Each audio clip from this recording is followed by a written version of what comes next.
একঘেয়ে chicken curry recipe বাদ দিয়ে আজকে একটু অন্যরকমভাবে চিকেনের রেসিপি বানিয়ে দেখাবো। বিভিন্ন স্পেশাল দিনে তোমরা কিন্তু এই চিকেন রেসিপিটি বানাতে পারো।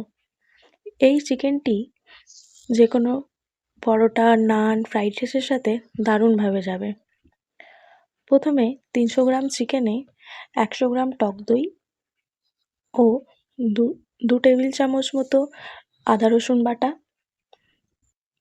1 টেবিল চামচ গোলমরিচ গুঁড়ো, দুটো বাটা পেঁয়াজ, পরিমাণ মতো নুন ও কিছুটা তেল দিয়ে চিকেনটা ম্যারিনেট করে নিতে হবে এবং ম্যারিনেশনটা ফ্রিজে 2 ঘন্টার জন্য রেখে দিতে হবে।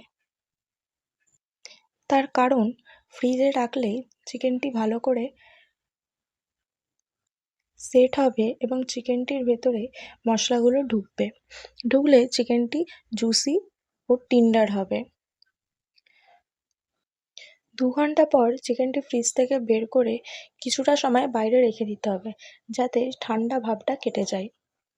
তারপরে চিকেনটি একটু গরম হয় যাতে তারপরে গ্যাস অন করে গ্যাসে একটি কড়াই বসিয়ে তাতে কিছুটা পরিমাণ তেল দিয়ে গরম মশলা দিয়ে দিতে হবে, যেমন এলাচ, লং, দারুচিনি, শুকনো লঙ্কা দিয়ে ফোড়ন দিতে হবে এবং তার সাথে দুটো তেজপাতা দিয়ে দিতে হবে।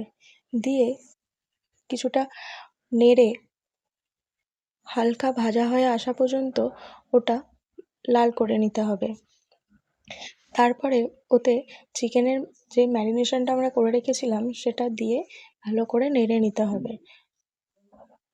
ও হ্যাঁ, আমি দেখাতে ভুলে গেছিলাম, চিকেনের ম্যারিনেশনে আমি কিছুটা কাঁচা লঙ্কাও দিয়েছিলাম।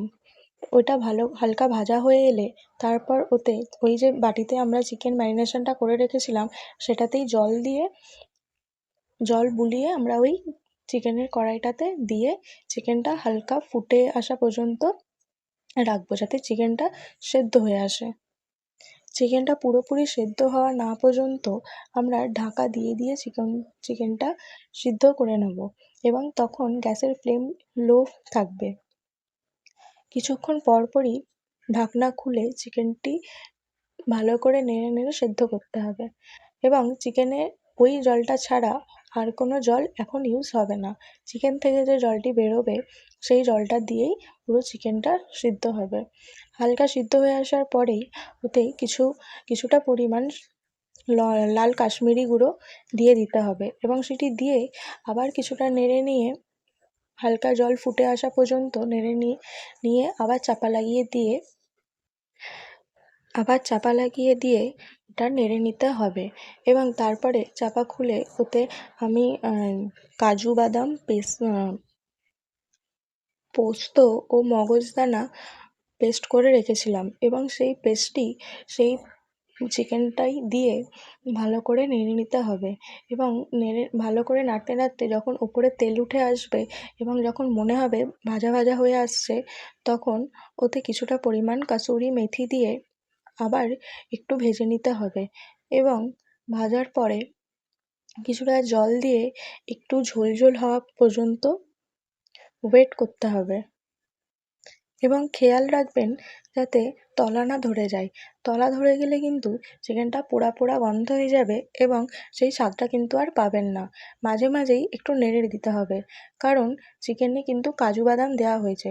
কাজু বাদাম দিলে চিকেনের মানে যে কড়াতে রান্না করা হয় সেই কড়াটি তলা ধরে যায়।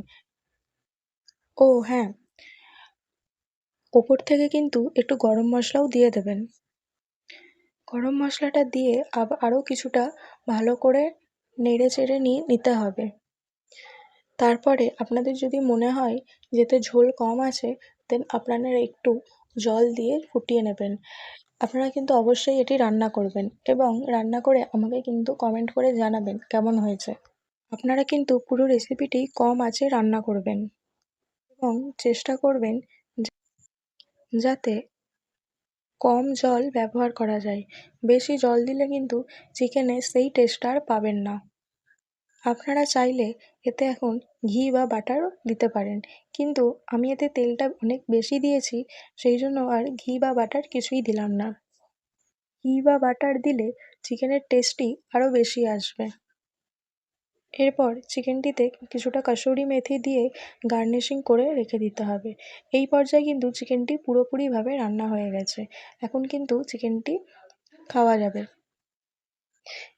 আপনারা কিন্তু চিকেনের রেসিপিটি অবশ্যই রান্না করে জানাবেন কেমন হয়েছে, এবং অবশ্যই লাইক এবং সাবস্ক্রাইব করে দেবেন। দেখতেই পাচ্ছেন চিকেনের রেসিপিটি কত নরম ও সুস্বাদু লাগছে। এটি কিন্তু অবশ্যই রান্না করে আমাকে জানাবেন। পেজটিকে কিন্তু অবশ্যই সাবস্ক্রাইব করে রাখবেন, যাতে নেক্সট কিছু ভিডিও দিলে আপনাদের কাছে আসে। ধন্যবাদ।